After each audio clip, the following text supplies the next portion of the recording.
Depuis 76 jours, Xu Wenlin, 28 ans, compte chaque instant qu'il a passé à Wuhan. La ville a été officiellement mise en confinement le 23 janvier. J'en ai entendu parler au préalable dans les groupes WeChat. Les gens parlaient de partir avant le début.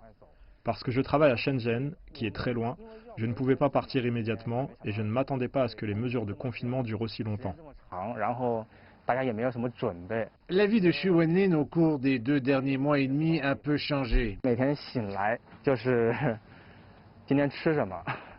Chaque jour, quand je me réveillais, des problèmes surgissaient, comme savoir ce que j'allais manger pour le petit déjeuner, quelles nécessités quotidiennes je devais acheter, ou quand je devrais commencer à acheter en groupe en ligne.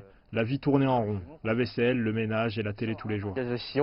Xu Wenlin est resté debout toute la nuit à chercher des billets pour Shenzhen en apprenant que les mesures de confinement allaient bientôt être levées. Mais le retour au travail n'a pas été facile, surtout pour les habitants de Wuhan.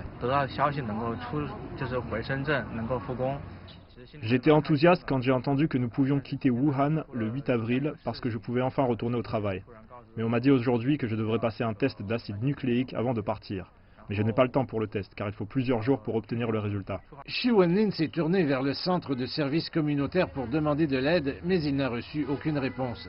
Il s'est enregistré, mais il a dû attendre longtemps. Nous ne fournissons des services qu'aux personnes voyageant dans la province du Hubei. Pour les personnes voyageant dans d'autres provinces, nous ne savons pas quel type d'exigences sont nécessaires. Nous attendons également un nouvel avis.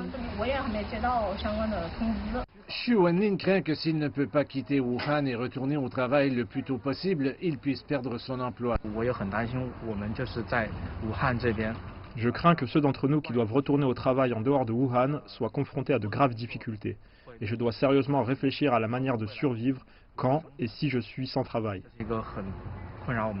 La situation de Xu Wenlin n'est pas rare. La plupart des personnes quittant Wuhan pour d'autres villes sont confrontées à des problèmes similaires. Mais quand même, il prendra le train comme prévu et dit que quitter cette ville pour retourner à Shenzhen est la chose la plus importante pour lui en ce moment. Il dit qu'il fera de son mieux pour se préparer au pire tout en espérant le meilleur.